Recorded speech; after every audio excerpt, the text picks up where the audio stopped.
semuanya, hari ini Bu Hana akan menjelaskan tentang materi kita yang kedua, yaitu masih seputar internet dan juga jaringan, gitu ya. Tapi kita akan membahas jaringan apa saja, kemudian bagaimana caranya menghubungkan komputer ke internet. Oke, Bu Hana, share materinya. Di sini kita akan masuk ke materi yang kedua, yaitu tentang internet dan jaringan komputer. Ada kompetensi dasarnya yaitu mengenal internet dan jaringan lokal, serta komunikasi data via HP atau telekomunikasi, atau teknologi komunikasi. Tujuan pembelajaran kita hari ini yaitu memahami jaringan komputer dan manfaatnya, mengenal berbagai jenis jaringan komputer, mengenal berbagai perangkat jaringan. Ada 3 tujuan pembelajaran hari ini. Kita ke pembahasan yang pertama, yaitu jaringan komputer.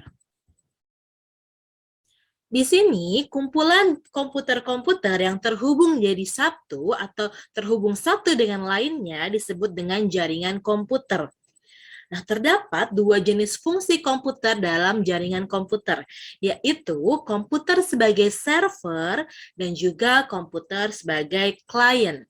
Kita lihat apa fungsi dari server dan juga klien. Oke, di sini kalau kita lihat ada gambar CPU gitu ya, kemudian dinamakan sebagai server. Lalu di bagian sebelah kanannya ada klien PC, ada 3 klien PC. Kemudian dihubungkan dengan switch dan ada perangkat lainnya yaitu printer. Gitu. Kita sekarang lihat ke bagian fungsi dari si server ini. Yang pertama, untuk melayani pengiriman dan penerimaan data dari komputer-komputer yang ada di dalam sebuah jaringan. Kemudian yang kedua, untuk mengatur aliran data dalam jaringan komputer. Karena tadi dia melakukan pengiriman dan penerimaan data, kemudian akan ada tuh aliran data yang harus diatur. Nah, diaturnya itu dalam komputer server. Kemudian sebagai penyedia sumber daya atau resources yang dibutuhkan oleh komputer-komputer klien. Kemudian sebagai server web, penyimpan halaman-halaman web dari sebuah situs web. Jadi bukan hanya program atau file saja yang bisa kita ambil dari komputer server, tetapi juga sebagai penyimpan halaman-halaman web atau server web. Kemudian kita beralih ke fungsi klien. Di situ ada fungsi yang pertama sebagai komputer yang menerima pelayanan dari komputer server. Lalu yang kedua ada mengolah data akan lebih banyak dibebankan pada komputer klien, di mana kalau server kita sebut sebagai induk komputernya gitu ya, induk data. Kalau si klien itu kita sebutnya sebagai pengolah data. Jadi kalau kamu masukkan data atau menginput data, inputnya pada komputer klien, lalu dikirimkan ke data utuhnya dikirimkan ke komputer server. Kemudian kalau misalkan kalian butuh datanya lagi, kalian tinggal ambil dari komputer server, tetapi server tidak melakukan pengolahan data atau penginputan data. Kemudian yang ketiga ada mengirimkan dan menerima informasi. Ini sama seperti fungsi yang pertama pada komputer klien. Manfaatnya, di sini ada beberapa manfaat jaringan komputer. Yang pertama, membagi sumber daya. Penggunaannya jadi lebih efisien dan sumber dayanya dapat dikurangi. Kemudian reliabilitasnya tinggi. Ini berguna untuk menyalin data antar komputer. Jadi kalau misalkan satu komputernya error atau datanya menghilang, bisa mengambil data dari komputer lainnya. Yang ketiga, ada menghemat uang, dapat menghemat biaya yang dikeluarkan. Misalkan satu komputer butuh satu printer gitu ya. Kemudian dalam sebuah kantor ada 10 komputer. Lalu kalau dengan kita menggunakan jaringan komputer, kita bisa 10 komputer hanya menggunakan satu printer saja. Nah, itu dapat menghemat biaya yang dikeluarkan oleh sebuah perusahaan atau kantor. Kemudian, 4, sebagai sarana komunikasi, dapat membagikan informasi yang bisa diakses semua orang. Jadi, misalkan seorang atasan gitu ya, ingin membagikan file kebijakan atau file program gitu ya ke seluruh karyawannya, tetapi dia hanya mengirimkan data tersebut di server, di satu server, kemudian nanti karyawannya bisa mengakses file tersebut melalui server tersebut gitu, melalui mengambil datanya dari server tersebut. Seperti itu. Kemudian kita lanjut ke materi berikutnya. Oke, selanjutnya kita akan masuk ke jenis jaringan komputer. Nah, di sini jenis jaringan komputer yang pertama ada Local Area Network atau jaringan lokal atau jaringan LAN disingkatnya. Pengertiannya di sini adalah LAN adalah jaringan yang menghubungkan komputer-komputer yang terdapat di satu lokasi, misalnya gedung atau perkantoran atau sebuah sekolah gitu ya. Manfaatnya, dengan adanya LAN berguna untuk membagi daya yang digunakan, LAN mudah dirancang dan dirawat, kemudian mencakup jarak pendek sehingga kesalahan dan kebisingannya dapat diminimalkan. Kemudian di sini ada kecepatannya. Kecepatannya mampu mencapai 100 atau 1000 Mbps. Kemudian pembuatan LAN ini menggunakan kabel bisa, dengan nirkabel atau tanpa kabel bisa, ataupun gabungan gitu ya. Medianya yang digunakan kalau pakai kabel, ini pakai kabel twisted pair atau kabel koaksial.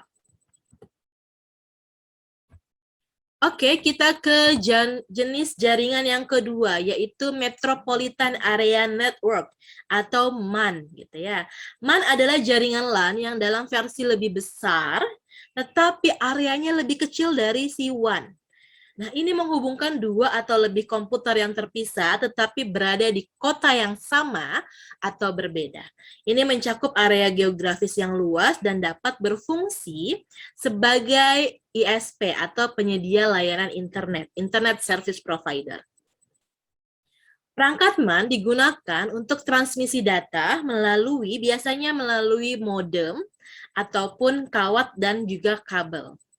Penggunaan MAN misalkan pada sebuah jaringan perusahaan telepon yang dapat menyediakan saluran DSL atau saluran digital gitu ya, berkecepatan tinggi kepada pelanggan atau jaringan TV kabel di kota. Kemudian yang kedua, perusahaan telkom misalkan dia mempunyai anak perusahaan gitu ya. Dia menggunakan jaringan MAN di satu kota untuk berbagi data dan informasi.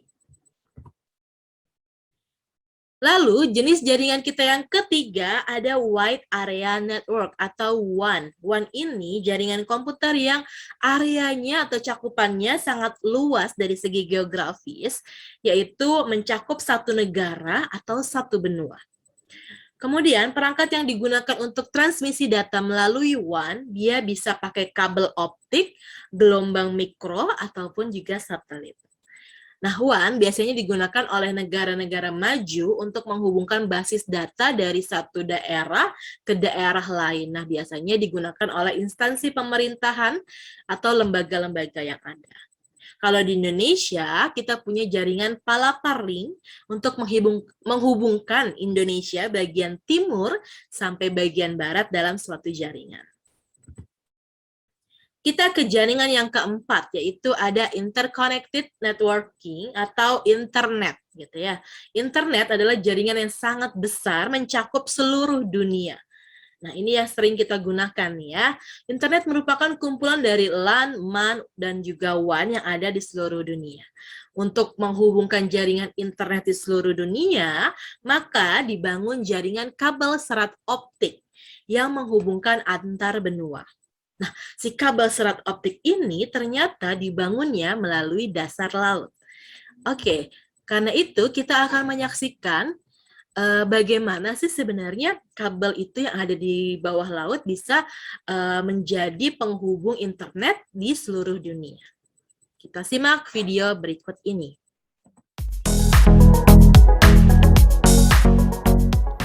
Mengenal jaringan kabel bawah laut jalan tol internet dunia. Pekan lalu salah satu jaringan kabel bawah laut internasional yang dijuluki Asia America Gateway atau AAG dikabarkan tengah mengalami pemeliharaan darurat. Pemeliharaan tersebut berlangsung selama kurang lebih 6 hari. Akibatnya penyedia layanan internet atau ISP yang memanfaatkan sistem tersebut mengalami penurunan kecepatan koneksi internet untuk browsing atau streaming. Lantas, apa sebenarnya yang dimaksud dengan kabel internet bawah laut? Mengapa bisa memperlambat performa internet apabila rusak atau sedang diperbaiki? Sederhananya, kabel bawah laut ini berfungsi seperti semacam jalan tol internet yang menghubungkan satu kawasan dengan kawasan lainnya. Jalan tol ini lantas dipakai sebagai jalur untuk mentransmisikan data dari satu tempat ke tempat lainnya lewat internet. Data tersebut bisa berbagai macam bentuknya seperti email, lagu yang sedang diunduh, video YouTube yang sedang ditonton, dan sebagainya. Artinya wajar saja apabila jalan tol tersebut sedang rusak atau sedang dalam pemeliharaan. Maka proses transmisi data pun akan terganggu. Jumlah beban lalu lintas data yang tadinya lewat di kabel itu didistribusikan ke kabel lain, sehingga lalu lintas menjadi lebih sesak dan terhambat. Kabel bawah laut yang kemarin diperbaiki sendiri merupakan satu dari sekian banyak sistem kabel jaringan bawah laut yang melintas antar kawasan di seluruh dunia, termasuk di Indonesia. Salah satu hal yang menarik, koneksi internet yang selama ini kita nikmati secara wireless di smartphone atau didapatkan dari WiFi ternyata bukan ditransmisikan antar kawasan atau negara via udara seperti yang mungkin dibayangkan. Koneksi nirkabel tersebut sejatinya berasal dari data yang ditransmisikan lewat kabel bawah laut itu. Dari situ jaringan kabel bawah tanah ini akan mentransmisikan data terlebih dahulu ke menara penerima sinyal atau base transceiver station. Setelah itu, data akan kembali ditransmisikan dan disebarkan ke perangkat wireless yang meminta koneksi internet. Tak selamanya di bawah laut, aneka kabel ini bakal dinaikkan ke permukaan dan mampir pada satu titik di suatu kawasan atau negara. Titik ini biasa dijuluki dengan landing points. Kabel bawah laut AEG sendiri yang panjangnya mencapai 20.000 km memiliki sejumlah landing points yang berada di luar wilayah Indonesia dan memiliki kapasitas transmisi data maksimum hingga 1,92 terabit per detik. Demikian video kita kali ini tentang mengenal jaringan kabel bawah laut atau jalan tol internet dunia. Nantikan video menarik lainnya dengan cara klik tombol like dan subscribe Delicate. Terima kasih dan sampai jumpa.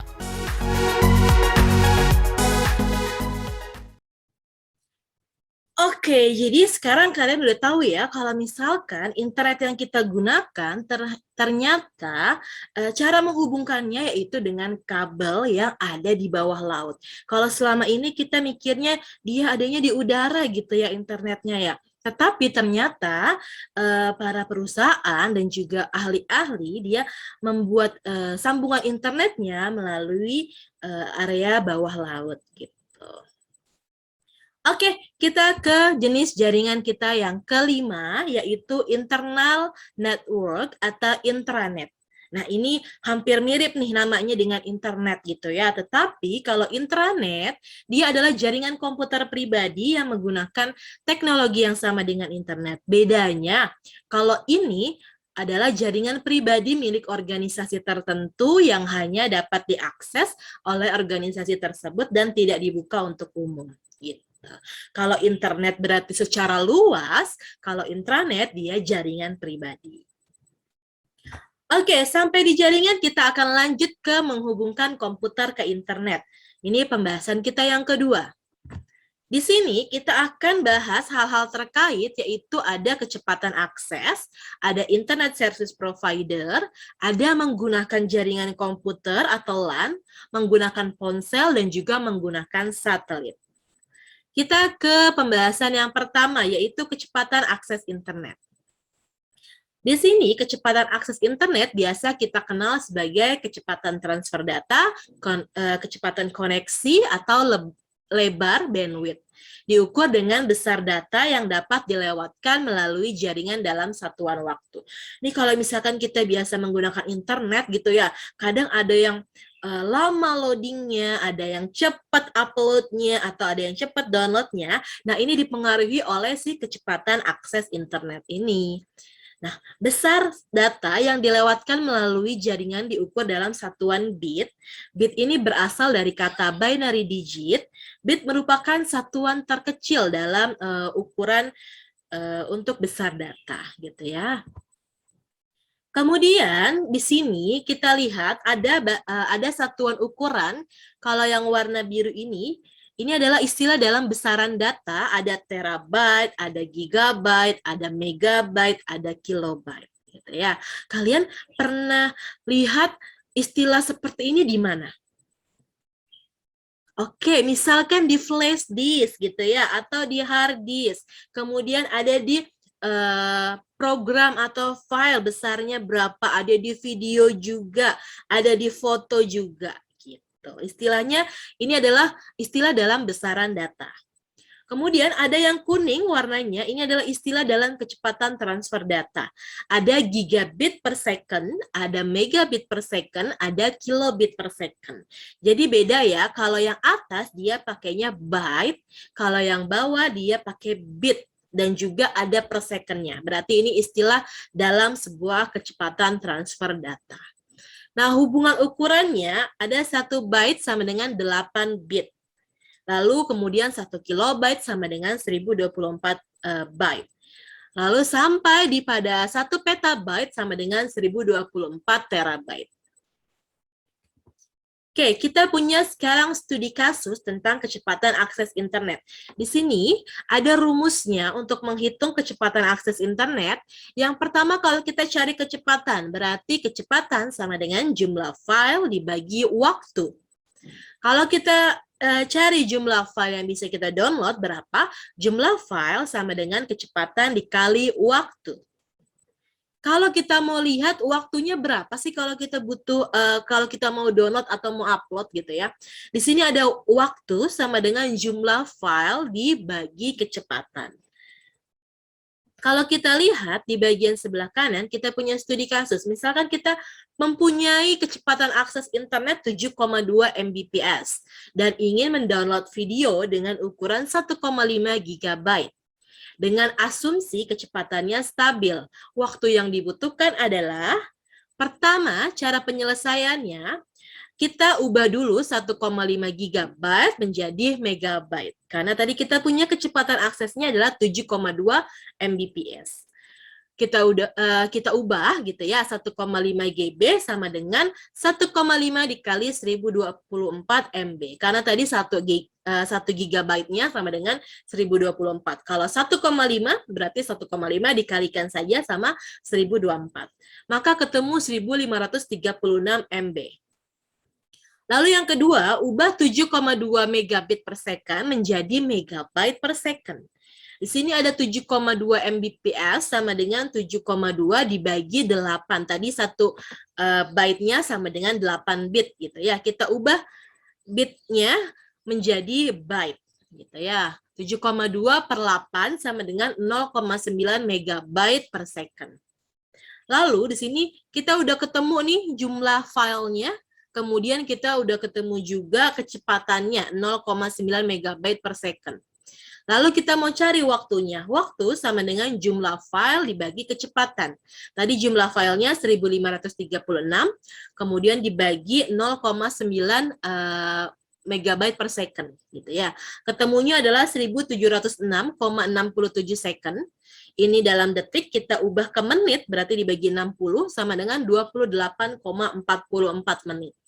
Jadi kalau misalkan kalian punya file yang ingin di-download sebesar 1,5 GB, kemudian akses internet kalian kecepatannya 7,2 Mbps, kalian hanya butuh waktu 28,44 menit atau kurang lebih 30 menit. Seperti itu. Oke, dari kecepatan akses kita punya yang namanya internet service provider. Kalau kita pakai internet nih, ini adalah hal yang terpenting dalam penggunaan internet kita. Nah, sebenarnya apa sih Internet Service Provider gitu ya? Di sini, Internet Service Provider atau kita kenal sebagai ISP adalah perusahaan jasa layanan yang menyediakan koneksi ke internet bagi konsumen atau masyarakat. Ketika seseorang ingin menghubungkan komputer yang digunakan ke internet, dia harus terhubung dulu nih ke servernya ISP. Tentunya akan ada biayanya gitu ya. Di sini layanan ISP biasanya ada jaringan konvensional menggunakan kabel atau jaringan telepon seluler atau mobile data. Nah, kalau yang menggunakan kabel biasanya ini seperti IndiHome, First Media, Groovy, MNC Play, kemudian MyRepublik gitu ya. Itu menggunakan biaya kan ya, ada tagihannya per bulan. Kemudian kalau jaringan telepon seluler, itu biasanya kalian seperti pakai kuota data gitu ya. Ada kartu Tri, kartu Indosat, kartu Telkomsel, kartu XL gitu ya. Nah, biayanya itu melalui pulsa biasanya. Seperti itu. Ini tentang ISP. Oke, nah sekarang kriterianya dalam memilih ISP itu harusnya kayak gimana sih? Biar nggak bingung gitu ya. Yang pertama kita lihat kecepatan transfer datanya.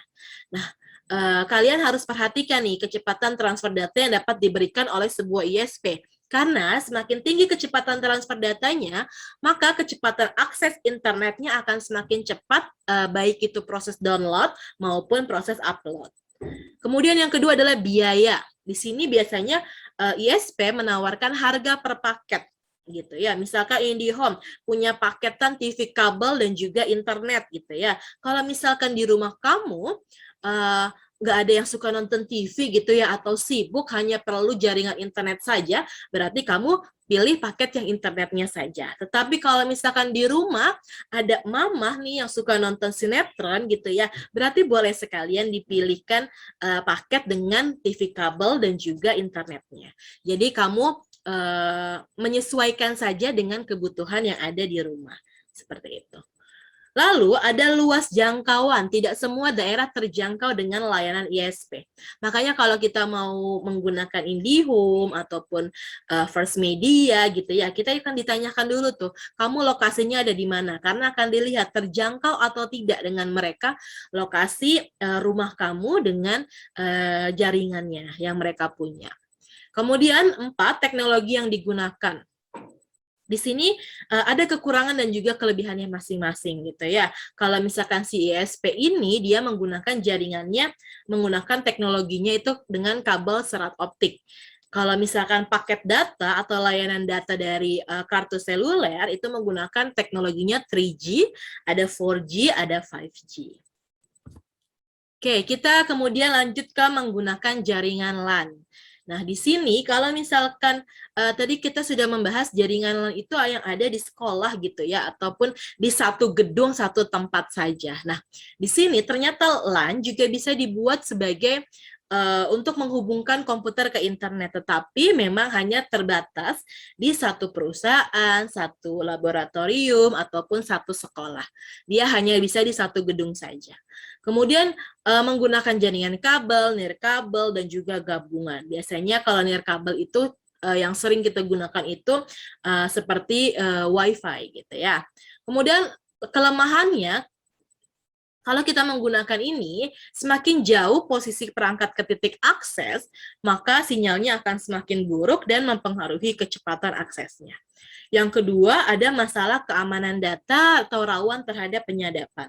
Makanya kalau misalkan kalian lagi menggunakan WiFi di tempat umum gitu ya, usahakan jangan melakukan hal-hal yang misalkan kalian membuka data diri kalian ataupun kalian melakukan transfer antar bank gitu ya, karena itu rawan sekali keamanan datanya. Seperti itu. Selanjutnya, kita menggunakan ponsel. Nah, ini bisa juga kita menghubungkan komputer ke internet dengan ponsel yang ada di rumah kalian masing-masing atau yang kalian miliki gitu ya. Di sini kamu tinggal menjadikan ponsel kamu sebagai titik hotspot ataupun modem gitu. Caranya kamu bisa lihat lebih jelas di buku informatika kalian halaman 21 sampai 24. Kemudian ada menggunakan satelit. Nah, di sini kalau ciri-ciri bagi perangkat atau yang menggunakan satelit adalah dengan adanya antena parabola gitu ya. Di sini ada pada sisi downlink. Downlink ini berarti yang garis putih ini. Nah, di sini alurnya gitu ya, sinyal dari satelit ditangkap oleh antena parabola, kemudian dikirimkan pada modem dan diterjemahkan menjadi sinyal digital sebelum dikirim ke komputer. Kalau pada sisi uplink gitu ya, komputer yang mengirimkan sinyal digital ke modem, kemudian modem menerjemahkan menjadi sinyal analog dan mengirimkannya ke antena parabola, kemudian antena mengirimkan ke satelit. Dari satelit, sinyal kemudian diteruskan ke hub provider. Jadi antara si ISP dengan kliennya atau dengan pelanggannya dihubungkan jaringan internetnya melalui satelit, menggunakan satelit. Nah, di sini ada kekurangannya kalau kita menggunakan satelit, adanya latensi atau delay yang cukup lama dibanding dengan teknologi lain seperti fiber optik, kemudian biayanya yang dibutuhkan juga cukup mahal. Lalu, tapi ada kelebihannya. Kalau kita menggunakan satelit, itu dapat mengakses ke daerah-daerah terpencil. Ataupun bisa digunakan oleh kapal-kapal yang bergerak. Dia kan nggak mungkin pakai kabel gitu ya. Makanya dia pakainya satelit jaringannya. Oke. Sampai di sini kita pembahasan tentang internet dan jaringan hari ini. Oke, sampai di sini penjelasan tentang internet dan jaringan part 2. Silahkan, setelah ini kalian boleh baca kembali materinya, kemudian jangan lupa kalian kerjakan soal-soal yang sudah Bu Hana kirimkan melalui grup WhatsApp kelas masing-masing. Oke, semangat belajar. Semoga yang Bu Hana sampaikan bisa bermanfaat untuk kalian. Kurang lebihnya Bu Hana mohon maaf. Wassalamualaikum warahmatullahi wabarakatuh.